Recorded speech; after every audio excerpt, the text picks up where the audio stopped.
সাইয়েদনা উসমান যুন্নুরাইন বড় ব্যবসায়ী ছিলেন। নিজের টাকা দিয়ে মদিনার মুসলমানেরা পানি খেতে পারে না। বিইরে রুমা নামে একটা কুয়া ছিল, এই কুয়ার মালিক ছিল ইহুদি। মুসলমানেরা পানি খেতে গেলে এসে বকা দিত, পানি খেতে দিত না। বিশ্বনবী বললেন, আমার সাহাবীদের মধ্যে এমন কি কেউ নাই নিজের অর্থায়নে বিইরে রুমা কিনে মুসলমানদেরকে দিয়ে দিবে? সাইয়েদনা উসমান যুন্নুরাইন বলল, ইয়া রাসূলুল্লাহ, আপনার খেদমতে আমি হাজির। মুহূর্তের মধ্যে সাইয়েদনা উসমান যুন্নুরাইন নিজের অর্থায়নে বিইরে রুমাটা কিনে মুসলমানদের জন্য সদকা করে দিয়েছে। তো ব্যবসা না করলে, কর্মঠ না হলে, উপার্জন না হলে সদকা করা যাবে? চিল্লায় বলেন, করা যাবে? সুনানে তিরমিজির বর্ণনা, বিষ্ণু ঈসা ইসলাম মক্কা থেকে যত সাহাবারা হিজরত করে মদিনায় এসেছে, মদিনাতে কোনো না কোনো সাহাবার সাথে বিশ্বনবী ভ্রাতৃত্বের বন্ধনে আবদ্ধ করে দিয়েছে। সুবহানাল্লাহ পড়েন। এজন্য মক্কা থেকে যারা এসেছে এদেরকে বলে মুহাজির। এদেরকে কি বলে? আর মদিনায় যারা ছিল এদেরকে বলে আনসার। এদেরকে কি বলে? আওয়াজ করে উত্তর দিবেন। মক্কা থেকে যারা এসেছে তাদের নাম, আর যারা মদিনার সাহাবী তাদের নাম আনসার। আজকে এই মাহফিলে লক্ষ্মীপুর এর বাইরে থেকে কারা কারা আসছেন দেখি?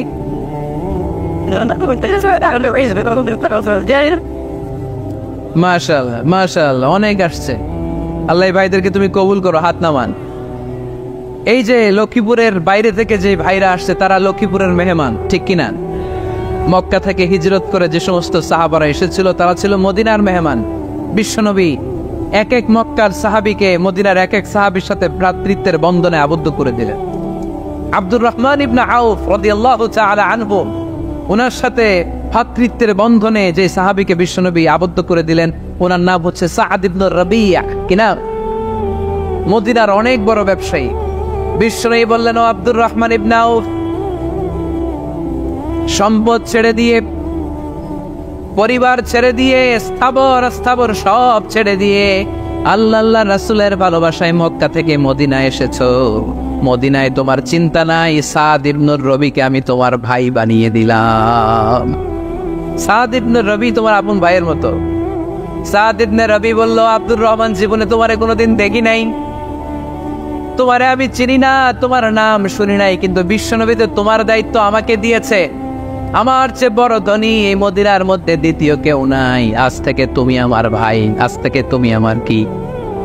আল্লাহ আমাকে যত সম্পত্তি দান করেছে তার অর্ধেক সম্পত্তি আমি তোমার নামে দিয়ে দিলাম। ও আব্দুর রহমান ইবনে আউফ, শুধু তাই নয়, রব্বুল আলামিন আমাকে দুইজন স্ত্রী দিয়েছে। কয়জন? তুমি দেখো আমার কোন স্ত্রীকে তোমার বেশি ভালো লাগে, যার নাম তুমি বলবে সাথে সাথে আমি তারে তালাক দিয়ে দিব।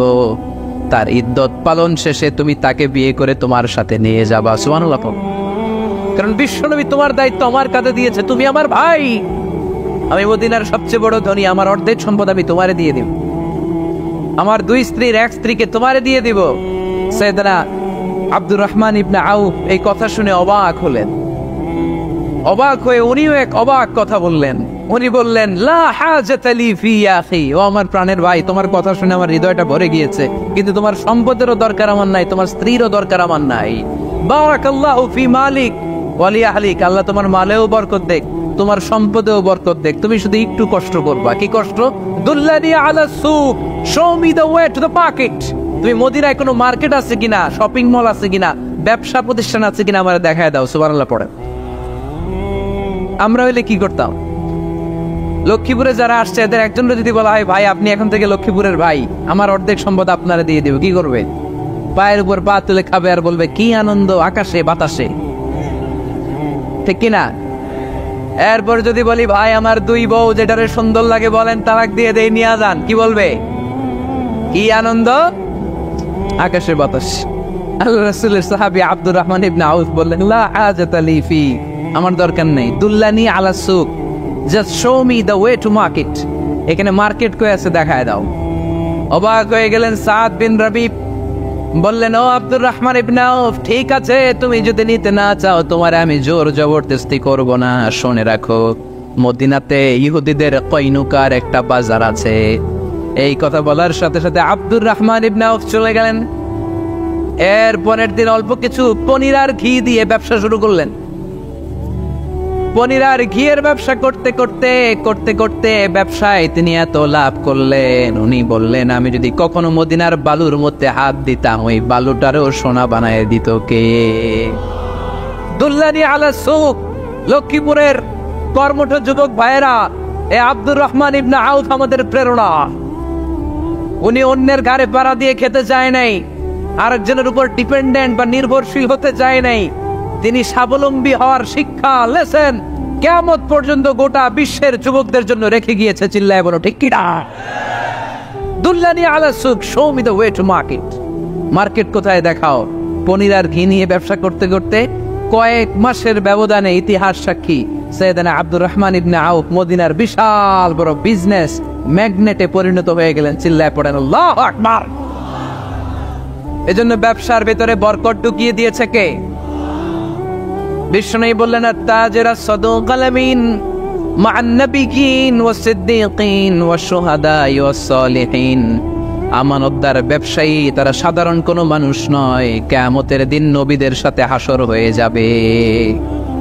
আপনারা যারা ব্যবসা করেন, এটা সাধারণ বিষয় নয়। বিষ্ণু ইসলাম নিজেও ব্যবসায়ী ছিলেন। ওনার জীবনের প্রথমে তিনি খাদিজা রাদিয়াল্লাহু তাআলা আনহার ব্যবসার স্টাফ হয়ে কাজ শুরু করেছেন, এরপর নিজে ব্যবসা শুরু করেছেন। এরপরে খাদিজাতুল কুবরা রাদিয়াল্লাহু তাআলা আনহা সব সম্পত্তি বিয়ের পরে বিশ্বনবীর পায়ের সামনে ঢেলে দিয়েছেন। বললেন ইয়া রাসূলুল্লাহ, এই সম্পদ আমি আপনাকে দিয়ে দিলাম, আপনি ইচ্ছামতো দিনের প্রয়োজনে খরচ করেন। সুবহানাল্লাহ পড়েন। এজন্য বিষ্ণু ইসলাম আমাদের জন্য উপমা, আব্দুর রহমান ইবনে আউফ আমাদের জন্য উপমা।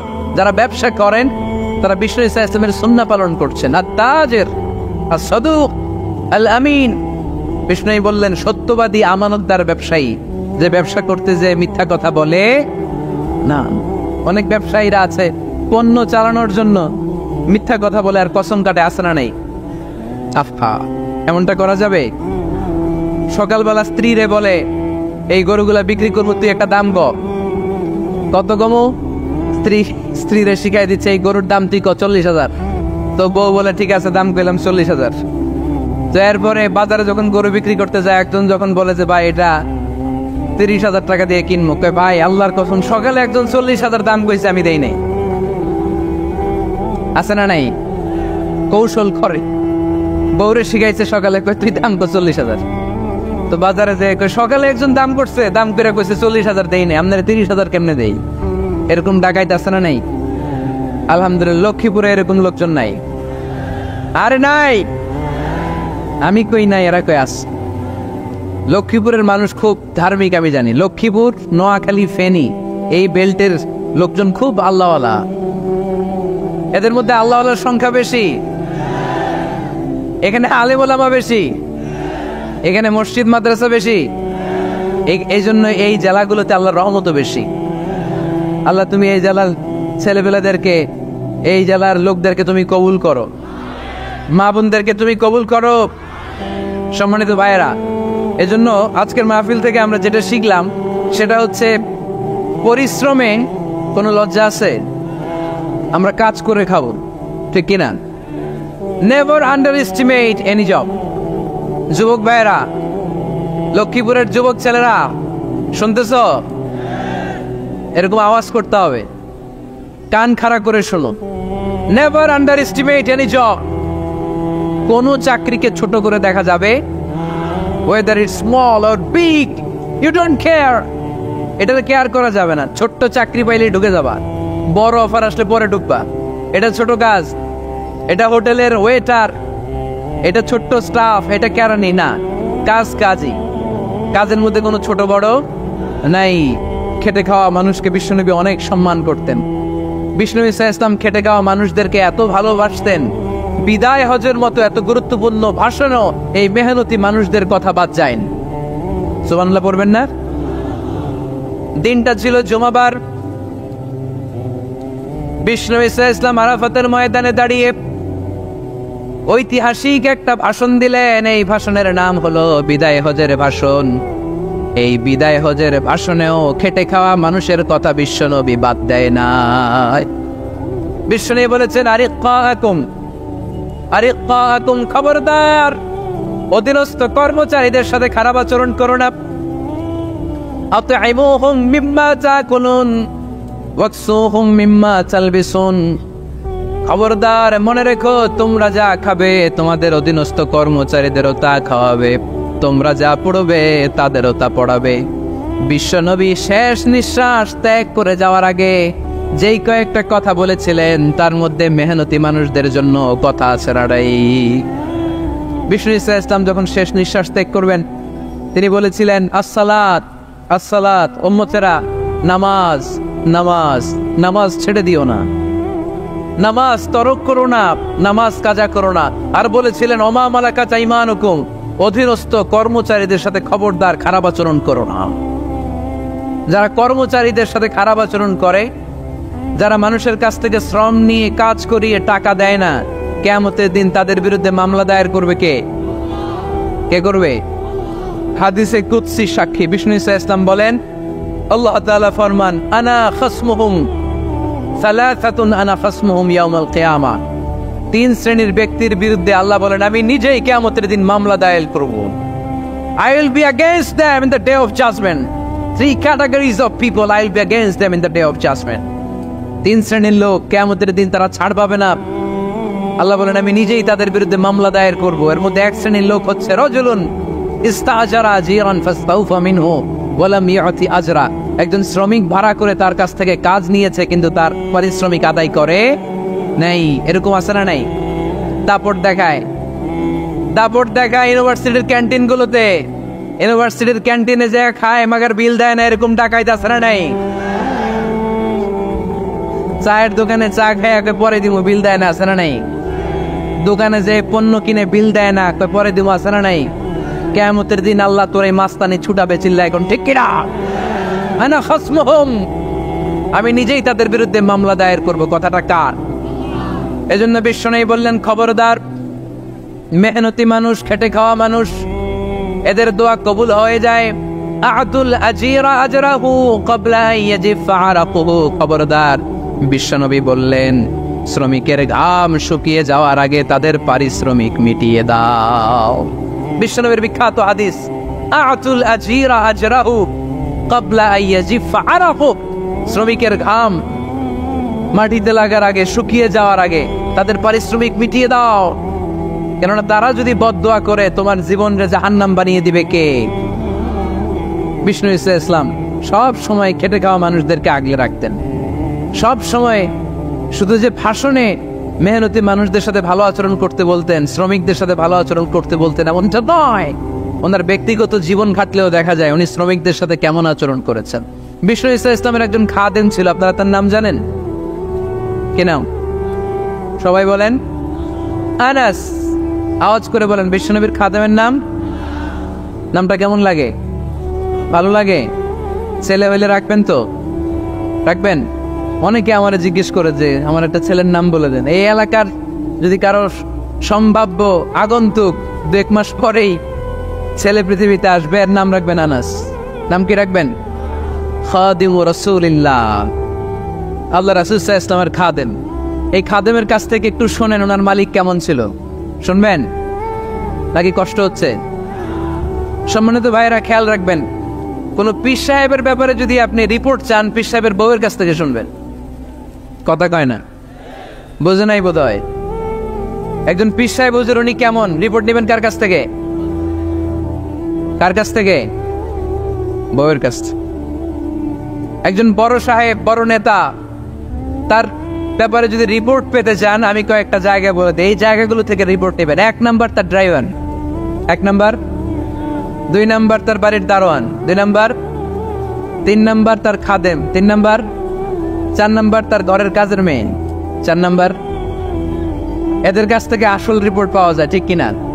এবার বিশ্বনবীর ব্যাপারে বিশ্বনবীর খাদেম কি বলে শুনবেন? বুঝে নাই বোধ হয়।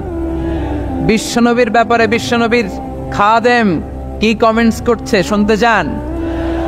খাদেমের নাম আরো জোরে বলতে হবে।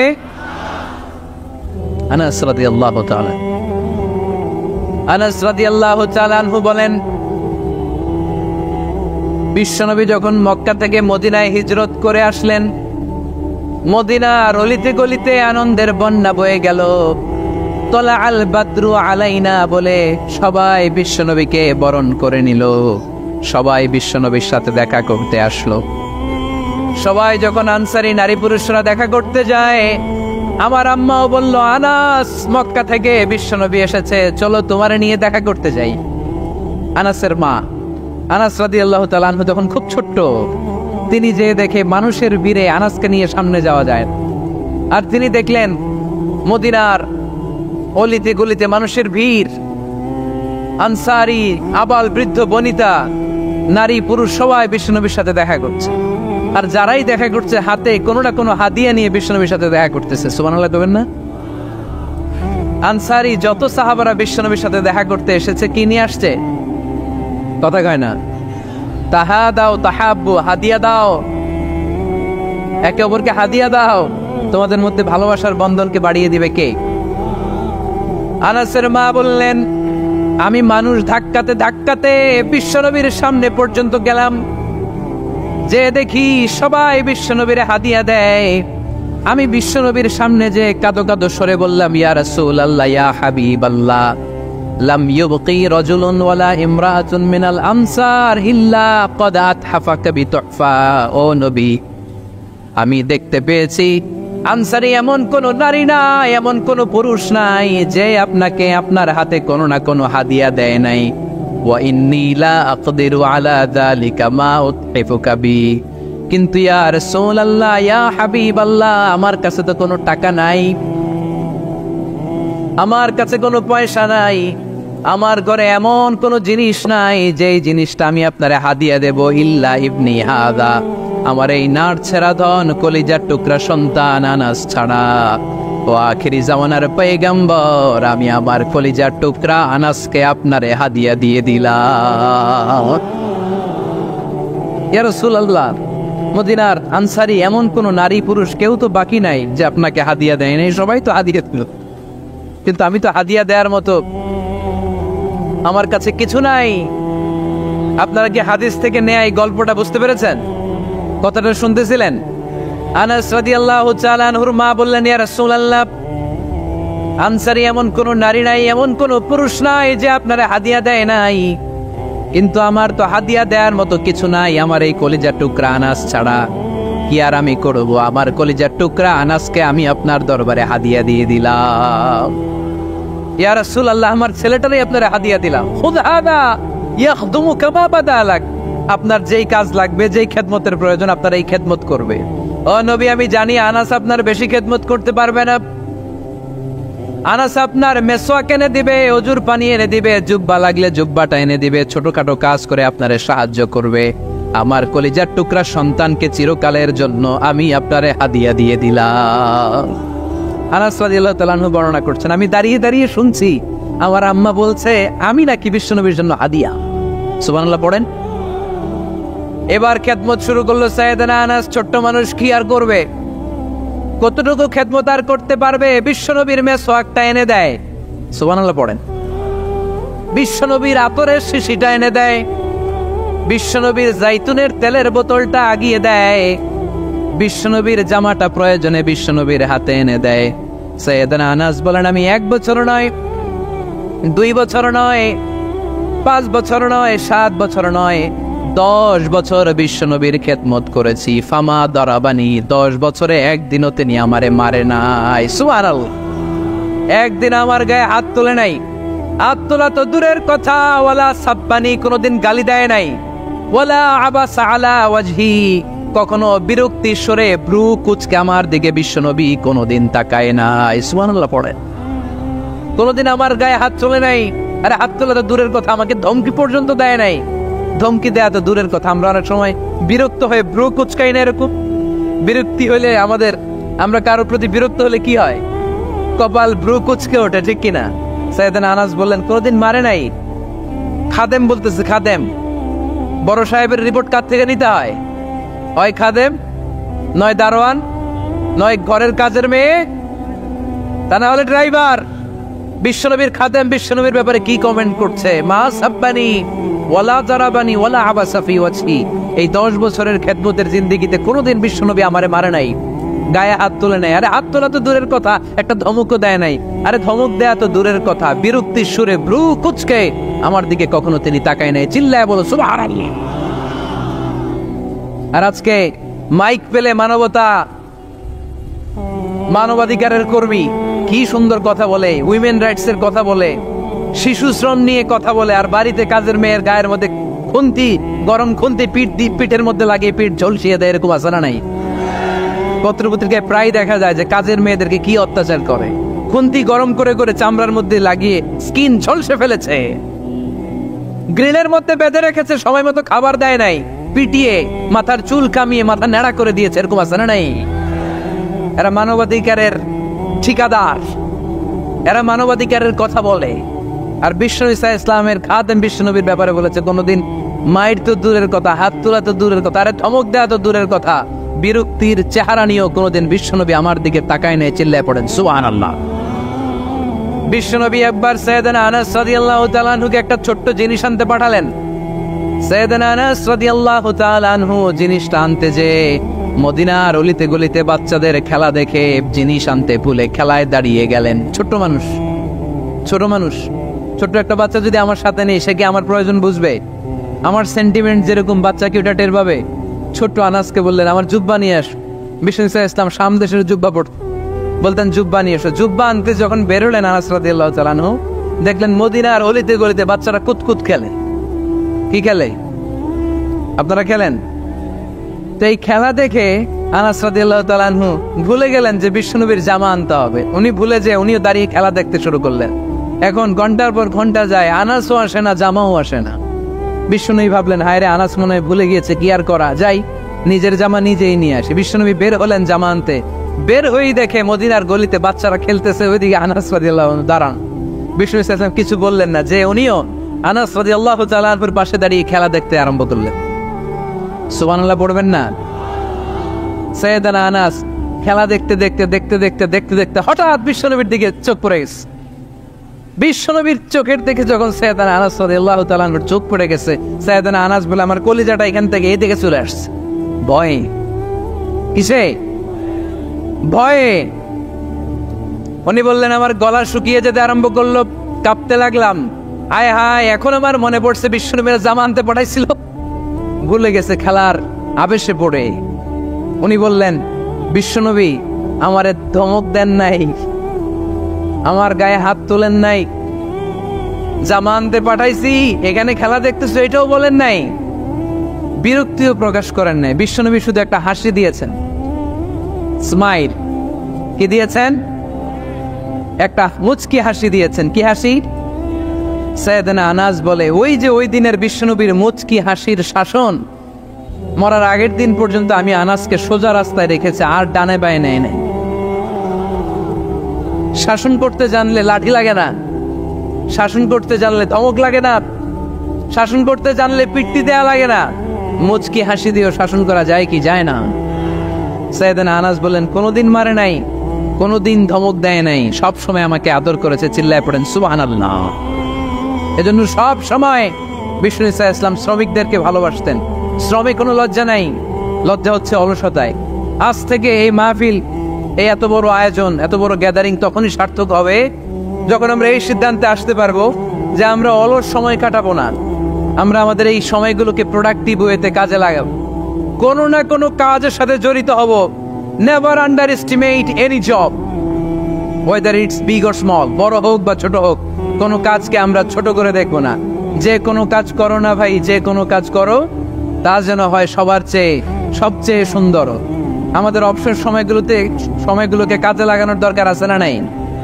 আমরা নিজেদেরকে কর্মঠ করে, কর্মজীবী হিসেবে, শ্রমজীবী হিসেবে নিজেদেরকে প্রতিষ্ঠিত করতে চাই। রাজি আছো মুসলমান? লক্ষ্মীপুরের যুবক ছেলেরা আওয়াজ করে বলো, পারা যাবে? লজ্জা কিসে? লজ্জা কিসে?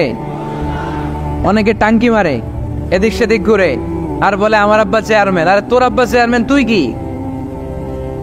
আমার আব্বা MP, member of the parliament. আরে তোর বাবা এমপি, এটা তো তার গৌরব, তোর কি আছে সেটা বল। এজন্য নিজের পায়ে দাঁড়াবে। অলসতার সাথে আমাদের কোনো সম্পর্ক। আজকের এই মাহফিল থেকে আমরা অলসতা, অকর্মণ্যতাকে নো বলে দিলাম। অলসতাকে আমরা কি বললাম? আরো জোরে বলতে হবে, অলসতাকে কি বলবো?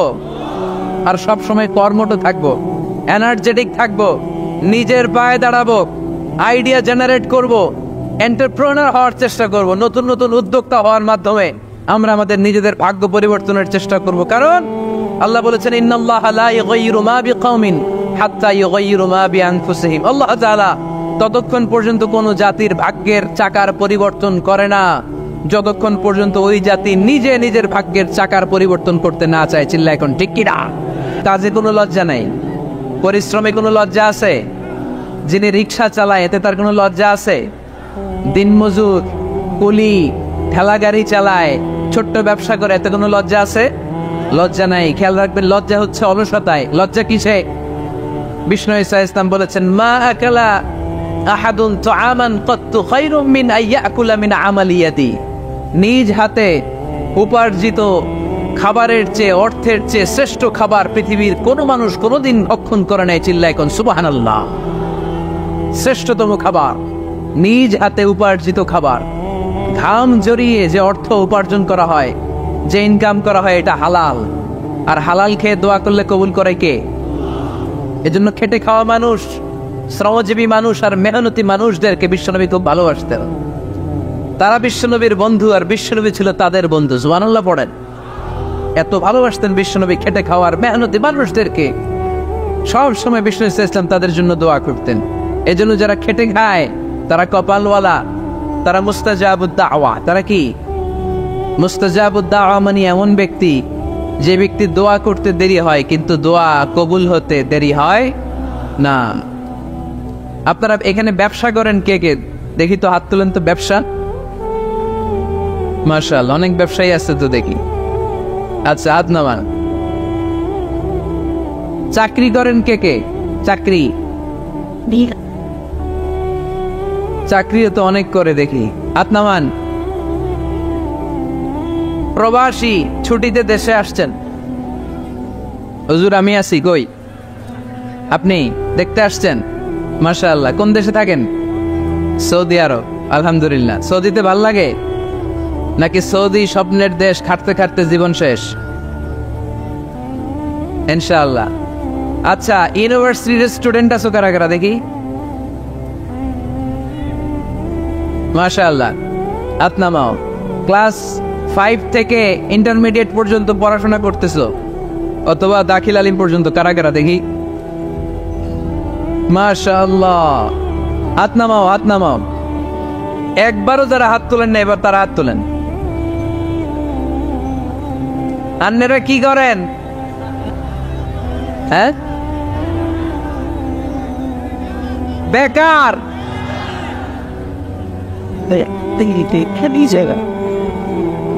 বাংলাদেশে চাকরির বাজার খুব মন্দা, ঠিক কিনা? বাংলাদেশ ইন্ডিয়াতে চাকরি পেতে অনেক কষ্ট। সামান্য একটা পদের জন্য যেখানে চেয়েছে ক্লাস 8 পাস, এখানে ডবল মাস্টার ডিগ্রি অ্যাপ্লাই করছে কয়েক লক্ষ। এজন্য আমাদেরকে উদ্যোক্তা হতে হবে। You have to be the entrepreneur. আমাদের উদ্যোক্তা দরকার, বেশি বেশি নতুন নতুন উদ্যোক্তা। নিজেই এমন আইডিয়া নিয়ে আসবে যে আইডিয়া বিক্রি করে, দুর্দান্ত আইডিয়া দিয়ে তুমি পুরো দেশ কাঁপিয়ে দিতে পারা যাবে না লক্ষ্মীপুরের ছেলেরা? আইডিয়ার অনেক দাম। You have to generate new ideas. নতুন নতুন আইডিয়া এনে মানুষ গোটা বিশ্বকে তাক লাগিয়ে দিচ্ছে। এই যে কত কয়েক বছর আগে কারের একটা রাইড চালু হয়েছে, নাম হয়েছে উবার। কি নাম? ঢাকায় যারা চলাফেরা করেন তারা হয়তো চড়েছেন। উবারের নাম শুনছেন না? এই উবার কোম্পানি কি করে জানেন? নিজেদের ব্যবসা নাই, পুঁজি নাই, পাত্তি নাই, অফিস নাই, কিচ্ছু নাই, কোটি কোটি টাকা হাতায় নিচ্ছে। Just idea, just they are generating new ideas. নতুন নতুন আইডিয়া দিয়ে গোটা বিশ্ব কাঁপিয়ে নিয়েছে একটা মোবাইল অ্যাপসের মাধ্যমে। কিসের মাধ্যমে? Mobile apps. একটা কোম্পানি খুলেছে, গোটা বিশ্বের সব প্রাইভেট কারওয়ালারা ওইখানে রেজিস্ট্রেশন করে আপনি মোবাইলে কোথায় যাবেন, কোত্থেকে যাবেন লিখবেন, গাড়ি আপনার বাড়ির সামনে এসে হাজির। তার একটা পার্সেন্টেজ ওই উবার কোম্পানি পায়। ইউনাইটেড স্টেটস অফ আমেরিকার একটা স্টেট আছে সান ফ্রান্সিসকো, ওইখান থেকে শুরু করছে। 775টা সিটিতে ওদের অপারেশন আছে। বাংলাদেশে ঢাকাতেও আছে। আমি মালয়েশিয়াতে থাকি, ওখানেও আছে, ওখানেও আমরা চড়ি।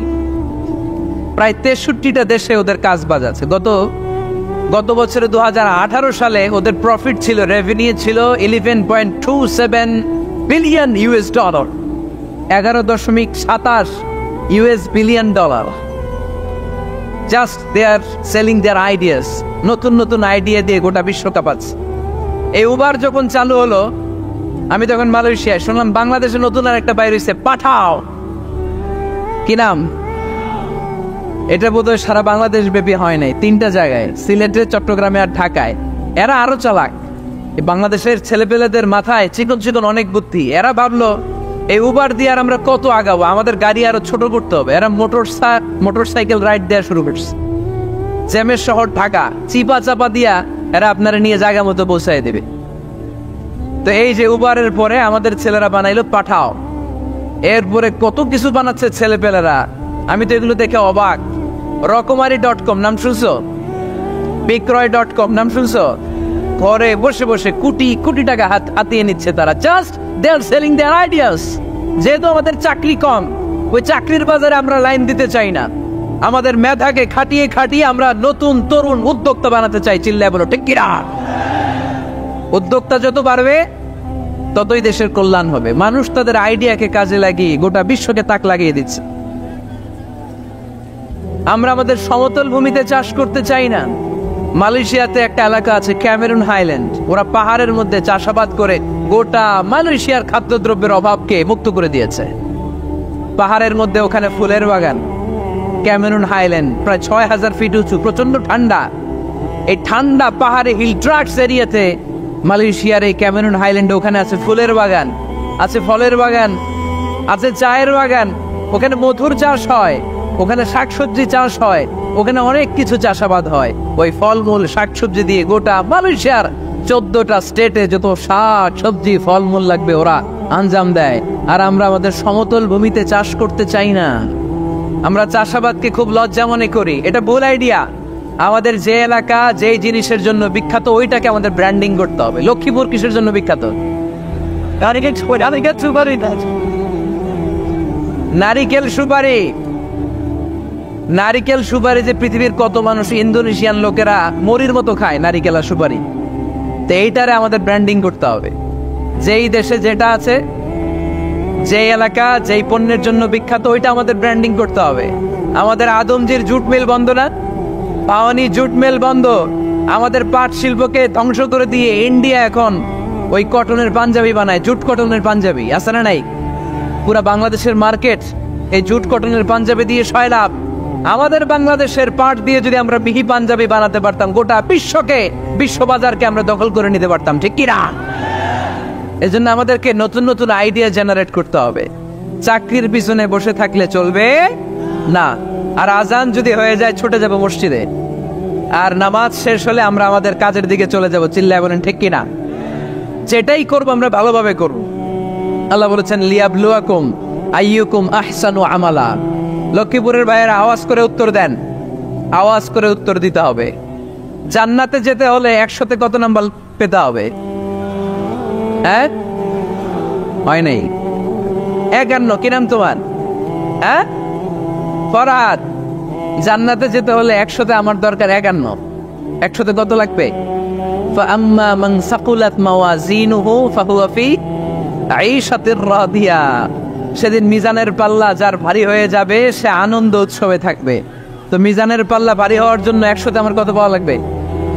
কত পাওয়া লাগবে? 51 পেলেই হয়ে যাবে। এজন্য আল্লাহ বলছেন লিয়াবলুয়াকুম আইয়ুকুম আহসানু আমালা। যেটাই করবে ভালোভাবে করবে। আল্লাহ এটা পরীক্ষা করতে চান যে আমরা ভালোভাবে কে কতটুকু আমল করেছি। যারা আরবি বোঝেন আলেম ওলামা আপনারা জানেন, এখানে আল্লাহ বলেননি লিয়াবলুয়াকুম আইয়ুকুম আকসারু আমালা। আল্লাহ এটা দেখতে চান যে তোমাদের মধ্যে থেকে কে বেশি আমল করে। এটা বলছে আল্লাহ? বলে নাই। আল্লাহ বলেছে লিয়াবলুয়াকুম আইয়ুকুম আহসানু আমালা, যে ভালো করে করে। এজন্য আমরা যাই করি না কেন কি করে করব? আওয়াজ করে বলতে হবে। কেমন করে করব? যে কোনো কাজ করো না ভাই, যে কোনো কাজ করো তা যেন হয় সবার চেয়ে সবচেয়ে সুন্দর। পড়েন, যে কোনো কাজ করো না ভাই, যে কোনো কাজ করো, তা যেন হয় সবার চেয়ে সবচেয়ে সুন্দর। পড়েন, যে কোনো কাজ করো না ভাই, যে কোনো কাজ করো, তা যেন হয় সবার চেয়ে সবচেয়ে সুন্দর। হোক না সেটা পড়া লেখা, রঙের ভাষায় ছবি আঁকা। পড়েন, হোক না সেটা পড়া লেখা, রঙের ভাষায় ছবি আঁকা, হোক না সেটা সামান্য কাজ কিংবা মহত্তর, তা যেন হয় সবার চেয়ে সবচেয়ে সুন্দর। যে কোনো কাজ করো না ভাই, যে কোনো কাজ করো, তা যেন হয় সবার চেয়ে সবচেয়ে সুন্দর। চিৎকার করে বলেন ঠিক কিনা? ওয়াদ্দুহা, আলোর শপথ, প্রভাতের সূর্য কিরণের শপথ। বিশ্বনবীরে আশা জাগাচ্ছে, নবী, look out the sunlight, it's a very beautiful day out there। হতাশ হওয়ার কারণ নাই, সকালবেলা বেরো, দেখেন কি ঝলঝলে সূর্য, কি সুন্দর সকাল, কি আলো, এটা আশার আলো, সম্ভাবনার আলো। সুবহানাল্লাহ পড়ে।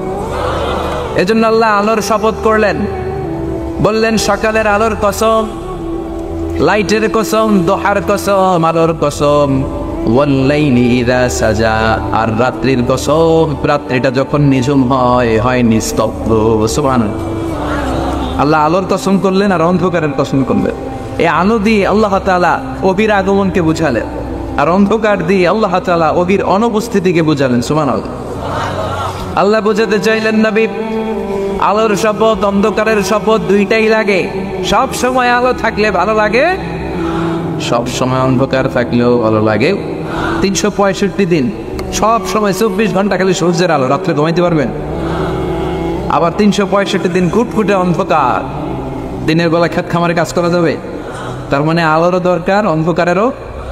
এই আলো আর অন্ধকার দিয়ে অভির সাথে মিলিয়ে আল্লাহ বোঝাতে চাইলেন, আলো মানে অভির আগমন, আর অন্ধকার মানে অভির অনুপস্থিতি। আল্লাহ বোঝাতে চাইলেন, নবী, ওহি যে এতদিন পাঠাইছে এটাও যেমন দরকার, মাঝে মাঝে ওহি বন্ধ রেখে আপনাকে বিশ্রাম দেওয়ার সময়টাও দেওয়া দরকার। মা ওয়াদ্দাআকা রাব্বুকা ওয়া মা ক্বালা, ও নবী, আপনার রব আপনারে ভুলে যায় নাই, আপনার উপর অসন্তুষ্ট হয় নাই। যেমন কাফেররা বলে, মুশরিকরা বলে, আপনার চাচি যেমনি আপনারে গালি দেয়, কাফের মুশরিক যেমনটা গালি দেয়, তেমনটা আপনি ভাববেন না। আপনার রব আপনারে ভুলে যায় নাই, ছেড়ে দেয় নাই, বরং আপনাকে বিশ্রামের সুযোগ করে দিয়েছে। গদাবি অভি বন্ধ রেখে বিশ্রামের সুযোগ দেওয়া হয়েছে। সবসময় অভি নাজির হলে আপনি সহ্য করতে পারবেন না, কারণ কোরআনের এই অভির আলাদা একটা পাওয়ার আছে না নাই?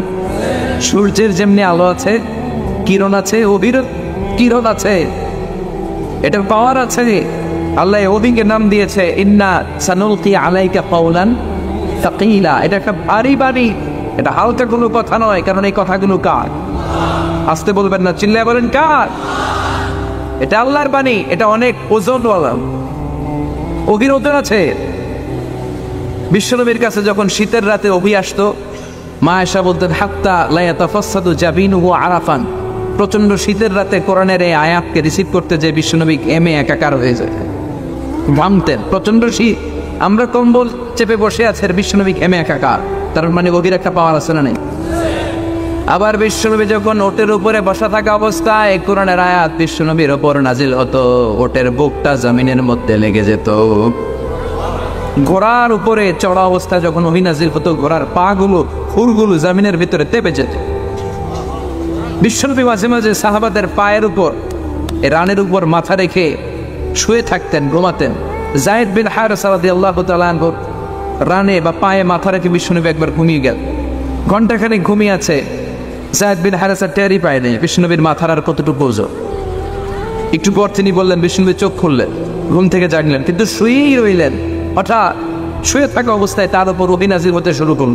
যায়েদ বিন হারেসা বলে, আমার মনে হচ্ছে আমার পায়ের হাড্ডিটা ফেটে টুকরা টুকরা হয়ে যাবে, আমার রান ফেটে খান খান হয়ে যাবে। তার মানে ওহির একটা পাওয়ার আছে না নাই? আল্লাহ বুঝাতে চাইলেন, নবী, ওহি বন্ধ রেখেছি আমি ইচ্ছা করে। অতিরিক্ত প্রেসার আমি আপনারে দিতে চাই না।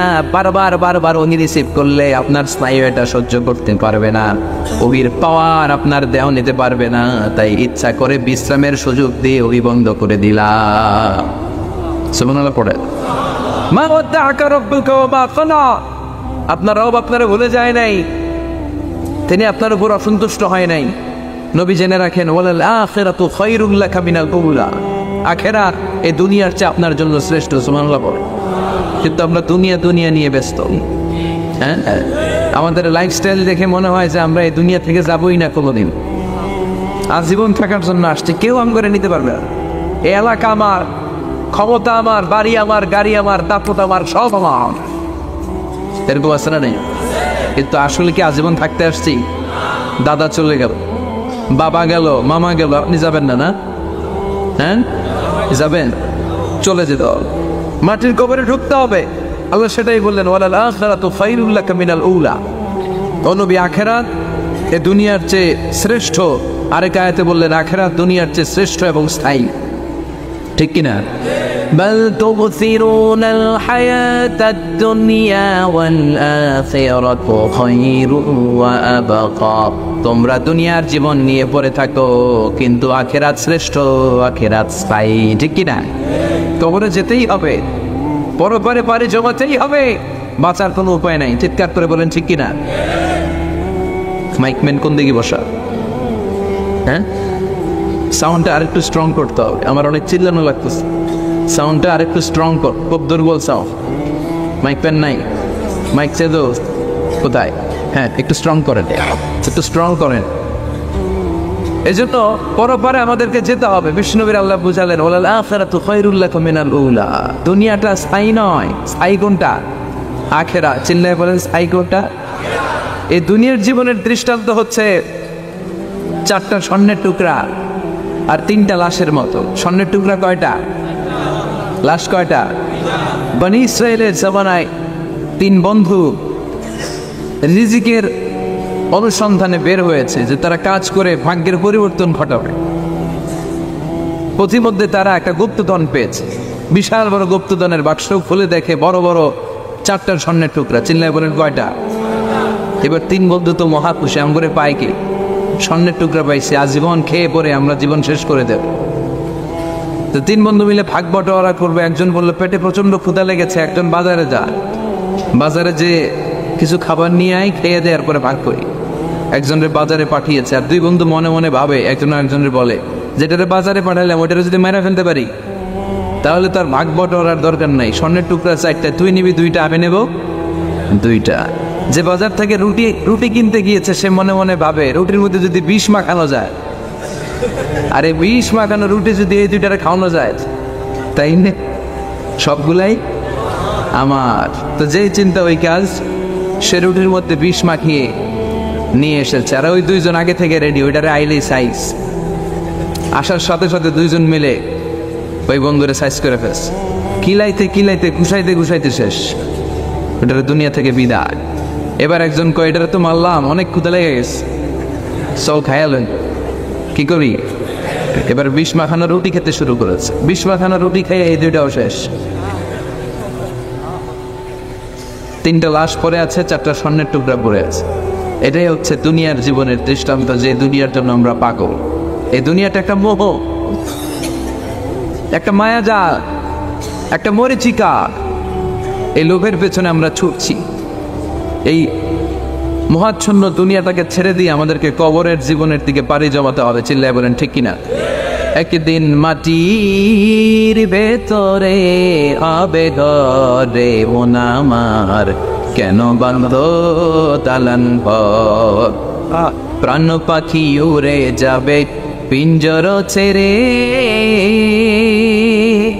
ধর দামে সবই রবে, তুমি যাবে চলে। বন্ধু বান্ধব যত, মাতা পিতা দ্বারা সুত, সবই হবে তোমার পরে মন আমার, কেন বান্ধ দালান ঘর? একদিন মাটির ভেতরে হবে ঘরে মন আমার, কেন বান্ধ দালান ঘর? ঠিক কিনা? চলে যাওয়া লাগবে। এজন্য রাব্বুল আলামিন বলেন, আল্লাহ সারাতু খায়রুল লাকা মিনাল উলা। ও নবী, দুনিয়ার জীবন স্থায়ী নয়, দুনিয়ার জীবনটা শ্রেষ্ঠ জীবন নয়, আখিরাতের জীবন হলো শ্রেষ্ঠতম জীবন। ঠিক কি না? এজন্য ওরা আপনারা গালমন্দ করবে, ওরা আপনারে বলবে আপনি পাগল, ওরা আপনারে বলবে আপনি কাহেন মানে গণক, ওরা আপনারে বলবে আপনি কবি, ওরা আপনারে গালি দেয়, আর ওরা আপনারে বলতে চায় আপনি হচ্ছেন লেস কাটা। বিশ্বনবীর ওরা কি বলে গালি দেয়? আল্লাহ বলে ইন্না শানিয়াকা হুয়াল আবতার, যারা আপনারে গালি দেয় ওরাই লেস কাটা। বিশ্বনবীর কোনো ছেলে সন্তান ছিল না, এজন্য কাফির মুশরিকরা বলতো মোহাম্মদ লেস কাটা, মোহাম্মদের নাম নেয়ার মতো কেউ থাকবে না। আল্লাহ বললেন নবী ওদেরকে বলে দেন ওদের নাম নিশানায় আমি মুছে দিব, চিৎকার করে বলেন ঠিক কিনা? গোটা বিশ্বব্যাপী বিশ্বনবীর নাম আছে না নাই? ওয়ারাফা'না লাকা যিকরাক, ওয়ারাফা'না লাকা যিকরাক, যেখানে আল্লাহর নাম ওখানে আমার নবীর নাম আছে না নাই? আজানে বিশ্বনবীর নাম আছে না নাই? একামতে বিশ্বনবীর নাম আছে না নাই? সালাম ফেরানোর আগে দুরূদ ইব্রাহিম যে পড়ে ওখানে বিশ্বনবীর নাম আছে না নাই? সব জায়গায় বিশ্বনবীর নাম আছে না নাই? আল্লাহর নাম যেখানে বিশ্বনবীর নাম। আবার লা ইলাহা ইল্লাল্লাহ তার পর বিশ্বনবীর রিসালাতের ঘোষণা আছে না নাই? তার মানে আল্লাহ আছে যেখানে নবীর নামও। রাফা'না লাকা যিকরাক, নবী আপনার শান মান কে উচ্চকিত করেছি, আমার নাম যেখানে আপনিও থাকবেন সেখানে, চিল্লায় বলেন ঠিক কিনা? এরপর আল্লাহ বললেন ওয়ালা সাউফা ইউতিকা রাব্বুকা ফাতারদা, ও নবী অচিরে এমন এমন জিনিস আপনারে দান করব এগুলো পেয়ে আপনি খুশি হয়ে যাবেন। সুবহানাল্লাহ। প্রথমে বললেন ওয়ালাল আখিরাতু খায়রুল লাকা মিনাল উলা, the hereafter is far better for you from this দুনিয়া, ও নবী দুনিয়া থেকে আখিরাত অনেক উত্তম। ওয়ালা সাউফা ইউতিকা রাব্বুকা ফাতারদা, and sooner verily I'm going to give you something which will make you happy, আমি এমন এমন জিনিস আপনারে দান করব আপনি খুশি হয়ে যাবেন। সুবহানাল্লাহ পড়ে। বিশ্বনবীর সবসময় খুশি রাখার দায়িত্ব কার? এজন্য বিশ্বনবীর উপাধি আল্লাহ দিয়েছেন হাবিবুল্লাহ। কি দিয়েছেন? হাবিব। আর সাইয়েদনা ইব্রাহিমকে ডেকেছেন খলিল বলে। কি বলে? খলিল মানেও বন্ধু, হাবিব মানেও বন্ধু, কিন্তু খলিল মানে এমন বন্ধু যে বন্ধু আল্লাহরে খুশি করার জন্য কাজ করে, আর হাবিব মানে এমন বন্ধু যেই বন্ধুরে খুশি রাখার জন্য আল্লাহ নিজেই কাজ করে। কার দাম বেশি? হাবিবের দাম বেশি। চিৎকার করে বলে ঠিক কিনা? এজন্য রাব্বুল আলামিন বলেন ওয়ালা সাউফা ইউতিকা রাব্বুকা ফাতারদা, ও নবী অচিরে এমন এমন জিনিস আপনারে দান করব এগুলি পাওয়ার মাধ্যমে আপনি খুশি হয়ে যাবেন। এমন এমন জিনিস বিষ্ণুনবীকে আল্লাহ দিবেন যেগুলো পেয়ে বিশ্বনবী খুশি হয়ে যাবেন। বিশ্বনবীরে আশ্বস্ত করছে কে? আগাম সুসংবাদের বাণী বিশ্বনবীকে শোনায় দিচ্ছে কে? যে নবী হতাশ হবেন না, নিরাশ হবেন না, হাল ছাড়বেন না, আমার উপর ভরসা রাখেন, এমন এমন জিনিস আপনারে দেব, এই জিনিসগুলো দেওয়ার মাধ্যমে আপনার আমি খুশি করে দেবো। সুবহানাল্লাহ বলেন। কি কি জিনিস বিশ্বনবীরে দিয়ে আল্লাহ খুশি করলেন শুনতে চায়? শুনতে মনে চায়? কষ্ট হচ্ছে? ঘুমে ধরতেছে? হ্যাঁ, কথা বোঝা যাচ্ছে? তাকবীর দেওয়া যাবে? জোরে না আসতে? ভাগাভাগি করে দেন। 3টা তাকবীর বিবাহিত অবিবাহিত ভাগ করে দেন। প্রথম তাকবীর দিবেন বিবাহিতরা, দ্বিতীয় তাকবীর দিবেন অবিবাহিতরা, তৃতীয় তাকবীর সবাই মিলে দিবে। পারবেন? পারা যাবে? বিবাহিত কারা কারা আসছেন দেখি? ঘটনা কি এত কম?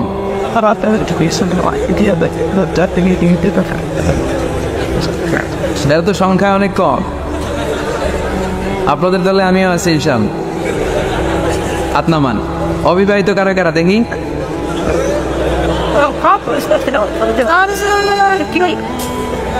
মাশাআল্লাহ মাশাআল্লাহ, হাত নামাও। প্রথমে আমি লিল্লাহি তাকবীর বললে বিবাহিতরা আল্লাহু আকবার পড়বেন, এরপরে লিল্লাহি তাকবীর বললে অবিবাহিতরা পড়বেন। দেখবো বাঁশখালীর কি অবস্থা আজকে। বাঁশখালীতে বিবাহিতদের জোর বেশি না অবিবাহিতদের জোর বেশি? সকলের জোর বেশি। মাশাআল্লাহ। শুরুতে বিবাহিতরা তাকবীর পড়বেন, আমি পড়বো লিল্লাহি তাকবীর, আপনারা আল্লাহু আকবার। পারা যাবে? বিবাহিতরা রেডি? দেখি কি অবস্থা। কাশি দেওয়া লাগবে? ঠিক আছে, বিবাহিতরা পড়েন লিল্লাহি তাকবীর। অনেক চেষ্টা করছে ওনারা, আলহামদুলিল্লাহ। এবার অবিবাহিতরা, হ্যাঁ গলা দাঁড় দিতেছে। অবিবাহিতরা রেডি? পারা যাবে? ইনশাআল্লাহ। এবার অবিবাহিতরা তাকবীর পড়া লিল্লাহি তাকবীর। একেবারে দেখাই দিছে মাশাম। এবার সবাই মিলে তিনটা পারা যাবে? পড়েন লিল্লাহে তাকবীর, লিল্লাহে তাকবীর, লিল্লাহে তাকবীর। আল্লাহ তাকবীরগুলোকে তুমি কবুল করো, মিজানের পাল্লায় উহুদ পাহাড়ের সমান ভারী করে দিও। আজীবন যেন তোমার নামে তাকবীর পড়তে পারি তুমি তৌফিক দাও। ওয়ালা সাউফা ইউতিকা রাব্বুকা ফাতারদা। নবী অচিরেই এমন এমন জিনিস আমি আপনাকে দান করব, আপনি খুশি হয়ে যাবেন। সুবহানাল্লাহ। কি কি জিনিস দিয়ে বিশ্বনবীর আল্লাহ খুশি করলেন দেখেন। আল্লাহর কাজই হচ্ছে বিশ্বনবী যেখানে মন খারাপ, বিশ্বনবীর যেখানে হতাশ অবস্থা, ওইখানে এমন জিনিস বিশ্বনবীকে আল্লাহ দিয়ে দেন ফলে বিশ্বনবী খুশি হয়ে যান। নাম্বার 1, মাক্কি জীবনে বিশ্বনবী দেখলেন যে দাওয়াতি কাজের অগ্রগতি হচ্ছে না। বিশ্বনবী খুব ভালো অ্যানালাইসিস করতে পারতেন। কি করতে পারতেন? বিশ্লেষণ। উনি অ্যানালাইসিস করলেন, দেখলেন যে মক্কার ভেতরে 2 জন লোকের একজন যদি ইসলামের ভেতরে না আসে তাহলে ইসলামের কাজকে এগিয়ে নেওয়া কঠিন হয়ে যাবে। তিনি আল্লাহর কাছে কেঁদে কেঁদে দোয়া করলেন, আল্লাহ আল্লাহুম্মা আইজ্জাল ইসলাম বি আহাব্বি আর রাজুলাইনি ইলাইক। আল্লাহ 2 জন লোকের নাম বলবো, এই 2 জনের একজনকে তুমি কালিমার ছায়াতলে এনে ইসলামকে শক্তিশালী করে দাও। বি আবি জাহেল ইবনে হিশাম ও ওমর ইবনুল খাত্তাব। হয় আবু জাহেলরে তুমি ইসলামের ভিতরে ঢুকাও, নয় ওমর ইবনে খাত্তাবের বেটা ওমরকে তুমি ইসলামের ভিতরে ঢুকাও। আল্লাহ আবু জাহেলের জন্য দোয়াটা কবুল করে নেয়, ওমর ফারুকের জন্য করেছে, ঠিক কিনা? আবু জাহেলের হৃদয়ের ভিতরে পর্দা, চোখের সামনে পর্দা, ও সত্য দেখেও দেখে না, ও শোনেও শোনে না, চিল্লাই করে, ঠিক কিনা? ওর বাড়িতে এখন সৌদি সরকার কি বানাইতেছে?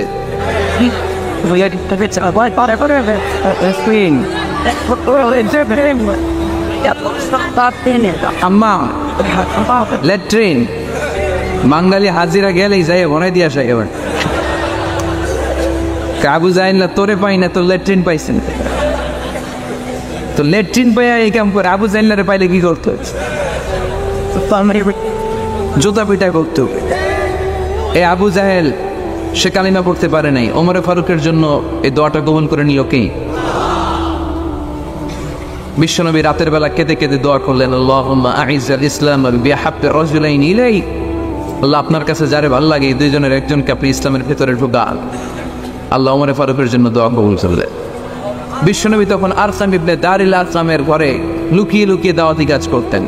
ওমর ফারুক খোলা তলোয়ার নিয়ে ছুটে এসেছে বিশ্বনবীকে মারার জন্য, ছুটে আসছে। এই দৃশ্য দেখে হামজা ইবনে আব্দুল মুত্তালিব বিশ্বনবীর কাছে যায় বলে, ইয়া রাসূলুল্লাহ পালিয়ে যান, ওমর ফারুক আসতেছে আপনাকে মারার জন্য।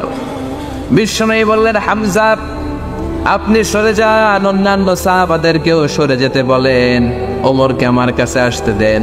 আমার মনে হয় ওই যে রাতের বেলা চোখের পানি ছেড়ে আমি আল্লাহর কাছে দোয়া করেছি, আমার এই দোয়াটা আজকে কবুল হতে চলেছে। ওমর ফারুক আসলেন, এসে তলোয়ারটা রেখে বললেন, আশহাদু আল্লা ইলাহা ইল্লাল্লাহ ওয়া আশহাদু আন্নাকা মুহাম্মাদুর রাসূলুল্লাহ। আমি সাক্ষ্য দিলাম আল্লাহ ছাড়া কোনো ইলাহ নাই, আর আপনি আল্লাহর প্রেরিত বান্দা ও রাসূল। আল্লাহু আকবার। ওমর ফারুক ইসলামের ভেতরে ঢুকে গেলেন, বিশ্বনবী খুশি হয়ে গেলেন। আল্লাহু আকবার। ওয়ালা সাউফা ইউতিকা রাব্বুকা। ও নবী এমন এমন জিনিস আপনাকে আমি দিব, আপনি খুশি হয়ে যাবেন। ওমর ফারুকটা ঢুকাই দিলেন ইসলামে, খুশি হয়ে গেল কে? কয় আল্লাহ। কে খুশি হইল? বিশ্বনবী খুশি হয়ে গেল। ওমর ফারুক ইসলামে ঢুকার সাথে সাথে ইসলামের শক্তিকে বাড়িয়ে দিল কে? ওমর ফারুক কালিমা পড়ার পরে বিশ্বনবীর বলে, নবী লুকিয়ে লুকিয়ে দাওয়াত দেন কেন? আলাইসাল কোরআন ও কিতাবুন হাক। এই কোরআন কি সত্য কিতাব নয়? বিশ্বনবী বললেন, কোরআন সত্য কিতাব। আলাইসা আনতা রাসূলুন হাক। আপনি কি সত্য রাসূল নন? আমিও সত্য রাসূল।